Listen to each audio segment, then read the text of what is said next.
Hello, beautiful people. Welcome back to Into Prosperity.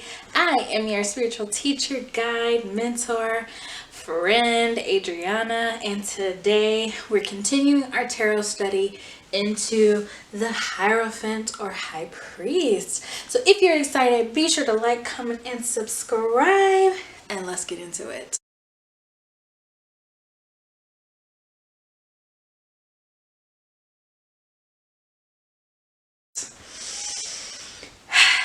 Okay, y'all.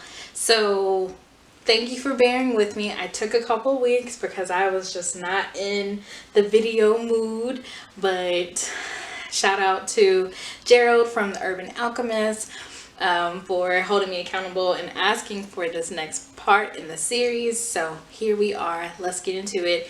If you have not been watching the tarot study, I will leave it linked up above so that you can check out our beginning. We're doing every single tarot card, starting with the major arcana. And our card for the day is the High Priest or the Hierophant. And all of the materials that I use or talk about today are going to be linked below in case you want to check them out. So get your pen and paper ready, boo. Okay, so the Hierophant, also known as the High Priest. So we have this next part of the journey. We just came out of the Emperor, where we were discussing rigidity, sternness, paternal energy, really diving into this masculinity of power. And I feel like the Hierophant gives us still that father-like vibe, but adds in much more like traditional, adds in the spiritual, and really stepping into like the wisdom instead of just like you do what I say kind of vibes. So first digging into what does the High Priest even mean, or technically the Hierophant. So in the traditional Rider-Waite tarot, it is noted as the Hierophant, but we also call this card the High Priest. So those two words are interchangeable. You can use either one, whatever you feel comfortable with. So don't feel pressured to go one way or another. So the Hierophant, the word actually means, and I knew I was supposed to look this up before we even got into the call, but of course in chaotic Aries fashion, I did not. And it says, the person who brings religious congregants into the presence of that which is deemed holy. Ooh. So brings people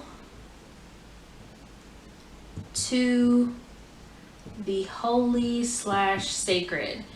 And I'm pretty sure in our book with Marcus Katz, The Secrets of the Waite-Smith Tarot, they say the Hierophant actually means the keeper of the sacred. Yes, that's correct. Keeper of the sacred. Okay, so automatically, just going off of this name, this title, we know that there is divine connection. We know that this is a very special, and it's not just dealing with the mundane world, it's dealing with all the worlds, the spirit and the physical, the divine and the mundane. So that's what we have going on to begin with. Next, we want to dig into the numerology of the card. So the 5, which is connected to so many things for me. So 5s are change, transition, quickness,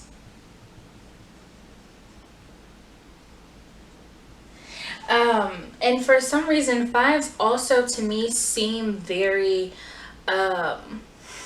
what's the word that I'm looking for? They're like that middle person, that middleman energy, that one who has their foot in both worlds. So I really feel a lot of duality in the number 5 for some reason, but it could just be me. You know, you might have something else that you connect with the number 5. And it brings in this element of fluidity as well, which also is connected to duality. So that's what we have going here. Now, also, the Hierophant is connected to the zodiac, or the planet, not the planet, but the zodiac, Taurus, which is an earth sign. And Taurus, I believe, is connected to Venus, if I'm not mistaken. Watch me be wrong, but if you know what planet Taurus is connected to, leave it down below. But I'm pretty sure Taurus is connected to Venus. I think it's Taurus and Libra that are Venus. But again, correct me if I'm wrong. So because we have this Taurus energy, Tauruses are really interesting people to me. And I know everybody says like Tauruses are known for like eating and napping and liking nice things, which I do believe that that is true. But I also feel like Tauruses are very much like when you need stability and you need to get things done, like really bring in that Taurus energy. I mean, just think about the order at which, so we have that Aries energy coming in, that fire passion saying I am, and this is who I feel, and or this is what I want to do, blah blah blah, let's go. And then that Taurus energy is like, okay, bet, let's go, but hey, let's get a process in order, let's make a plan so that we can do X, Y, and Z. So Taurus really comes in with that that balance and stability that it is we need in order to achieve everything that we're trying to do in our lives. And so I feel like that definitely corresponds with the energy that Hierophant, the high priest, brings into us when it shows up in a reading, and just connecting with the card and the archetype overall. So bringing in that energy of balance, stability, process. Okay, now let's dig a little bit deeper and let's really dive into what's actually on the card. So again, you might be using a totally different deck than what I have here, and that's perfectly normal. And I just want you to know that it doesn't mean that what you pick up on is wrong. It just means that you have more to uncover, more to dive into when it comes to your own personal readings, because you have a totally different card in front of you, and so the symbols are different and they all speak to you in their own unique ways. So go deeper. Don't feel like you need to erase everything that you've learned. Okay, now first let's dig into our attire when it comes to the Hierophant. So we have this gentleman who is dressed to the nines, honey. Okay, dressed.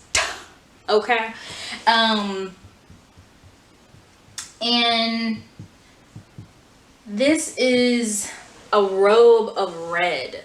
First, we have that red. So we also might be talking about colors also. And this robe that is so regal, we have a crown here. There's this fancy collar. We have white and blue, and we have the gold and the red all connected to the attire that this person, that the high priest, is wearing. And so what it's giving off is, first of all, just clothing alone speaks to the stature, the authority that this figure has. Okay. You don't just call a high priest and then put this muff in some rags, okay? We don't do that, all right? So this is really giving also a lot of this, the robes that this high priest is wearing, and the crown. In the typical Rider-Waite is a 3-tiered crown. And what that typically means or symbolizes is that there is a, what's the word I'm looking for?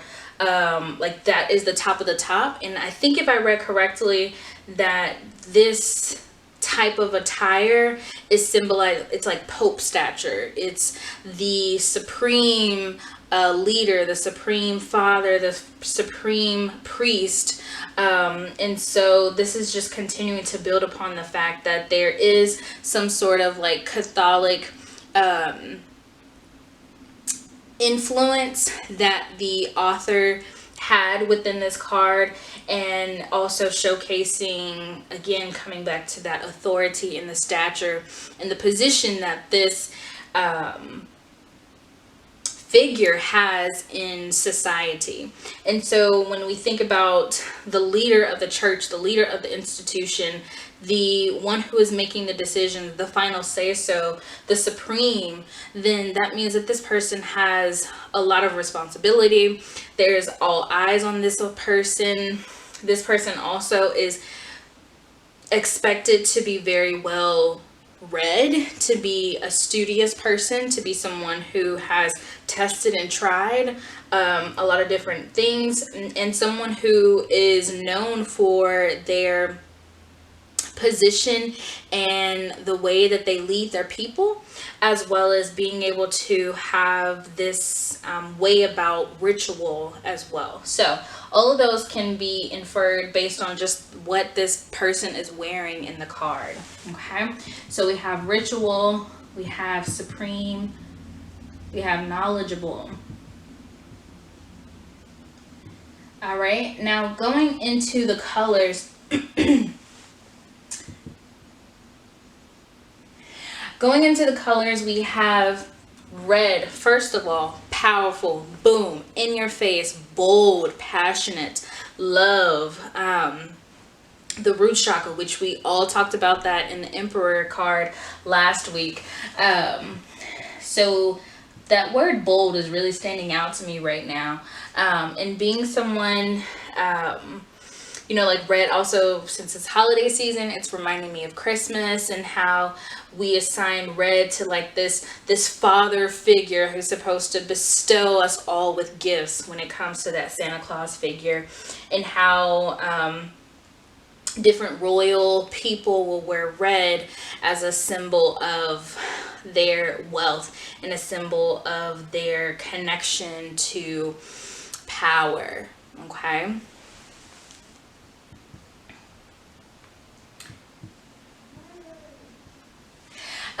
We also have a lot of gold here. It does look yellow, but it's just symbolizing the gold. Gold, we also know, is connected to wealth. And the fact that there is a gold crown and a gold staff, the crown being on its head, being in gold, really to me, if I think about the symbology of it, really to me indicates like having a wealth of knowledge and being so filled with information and wisdom and insight, just holding it all in that crown chakra. Okay, so that's what this gold is really symbolizing to me. And then having a gold staff really reminds me of being in a place where you have earned your right to lead. That's very important.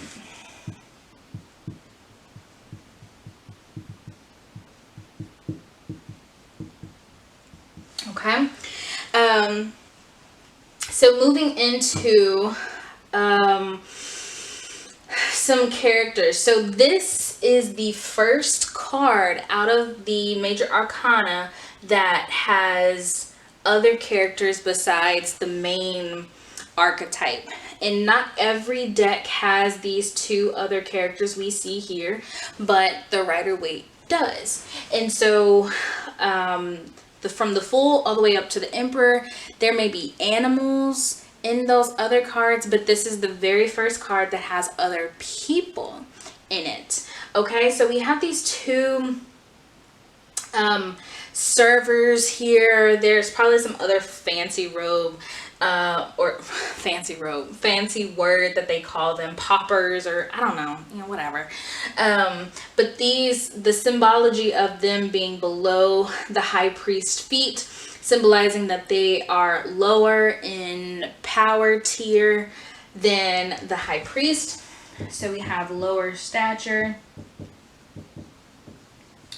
But the fact that they are at the, oof, my ear just was going so high. But the fact that they are here at the feet of the high priest and facing this high priest, receiving whatever it is that this high priest is saying, just speaks to that they aren't just regular people, oh, Jack and Joe from the street. They're someone who the high priest trusts with the words and the decrees that he has to say. So we have trustworthy. And then there's also the symbolism of having people who, you know, the high priest isn't out there in the action. Sometimes the emperor, you'll see the emperor in action. The high priest is more so the one who is ruling from the throne, okay? Which is also very important to know. So since we have this ruler from the throne, you have his two helpers here, his two servers that are actually going to spread the good news, or spread the law, spread the policies, spread the word on behalf of the high priest. And so these people are really action oriented.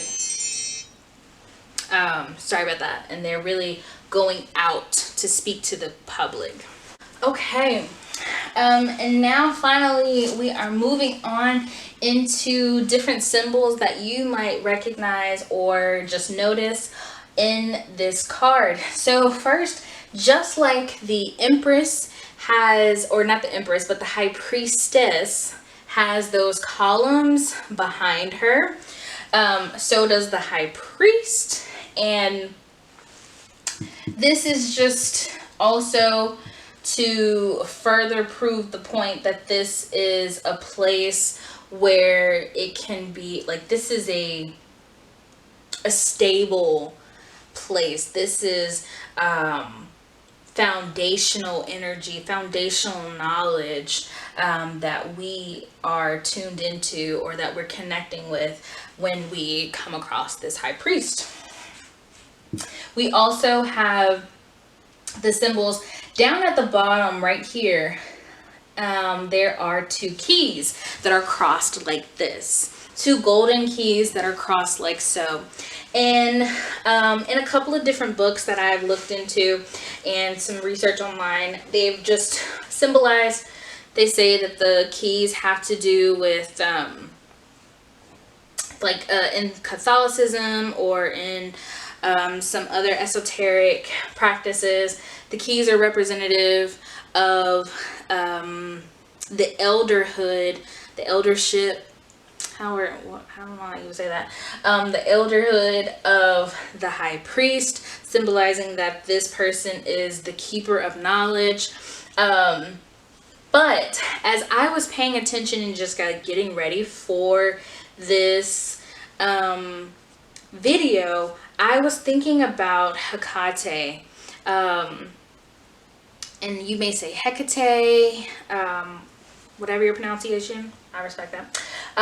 But I was thinking about Hecate, and there's a book called Keeping Her Keys. And I think it's like a whole school of thought at this point. And it's called, I think it is just flat out called Keeping Her Keys. And basically what this is symbolizing is that Hecate, who is known as like the witch goddess, who is known as the goddess mother, the mother goddess, the triple goddess, the dark mother, the anima mundi, if I'm saying that correctly, basically being like the mother of all creation. And her keys are, you know, she is the keeper of the keys, and all her different keys are representative of their own attributes. And so, excuse me. And so her keeping of her keys, for some reason that's resonating with me a lot more than just thinking about like an actual pope being some type of like all knowledgeable person, you know, patriarchy and all that. So for some reason that really resonates for me. So if you're finding trouble really connecting with that with this card, and this I think that probably resonates with me too. The High Priest is just not one of my favorite cards, I'll be honest, which is probably why I also delayed doing this video. There's just something so patriarchal about it, and it pisses me off, to be honest. And so I love that Spirit dropped that keeping her keys reminder into my mind, because now I have something to dig deeper into. I haven't really done that much research into it. I'm interested in Hecate, very much so, but I haven't just like delved into her origin and learning more about her and connecting with her at all. But I do very much respect her and her work, and I've seen her work through some of my friends. So very much respect that energy.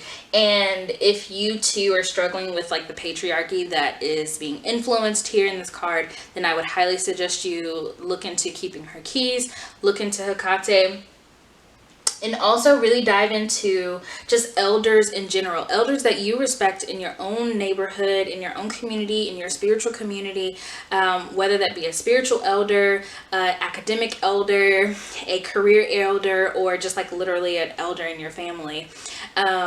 Really lean into that energy, that archetype of the Hierophant, instead of really leaning onto like this patriarchal douchebag that we have represented here.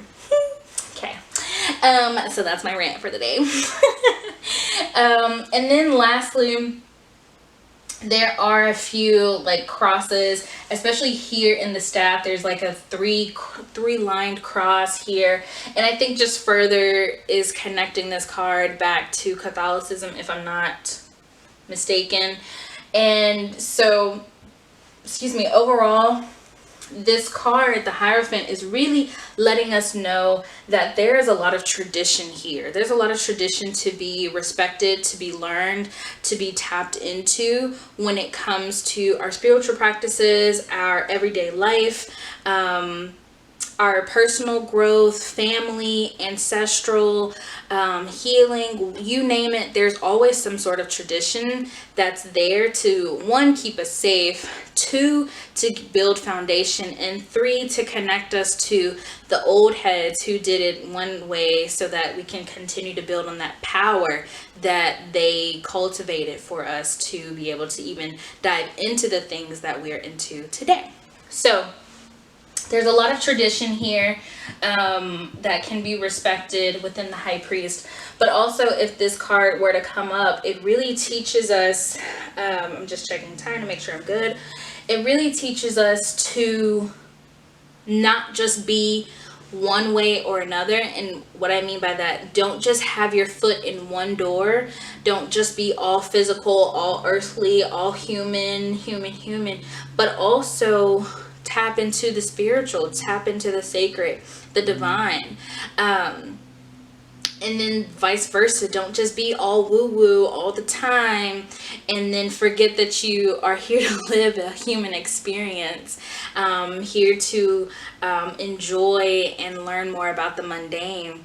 And so there's really this balance that the High Priest really teaches us and wants to show us.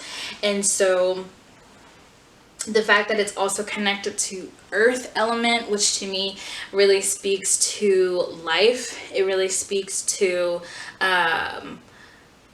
finding order amongst chaos, and really speaks to growth as well. So I feel like whenever this card comes up, especially when it comes up upright, it's always an opportunity for you to learn more, for you to go deeper.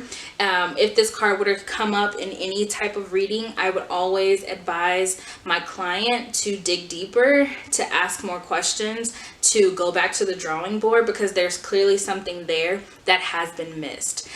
Which also brings me to a second point, or a third point actually, around this card highlighting the fact that in order for you to seek what it is that you're looking for you to get some sort of truth, that you may have to rely on a leader. You may have to rely on an elder, a trusted colleague, someone who has a little bit more connection than you do, in order to see the thing that you're missing.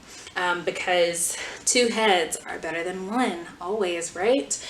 And so this card is like that spiritual father, that spiritual leader, elder type of energy.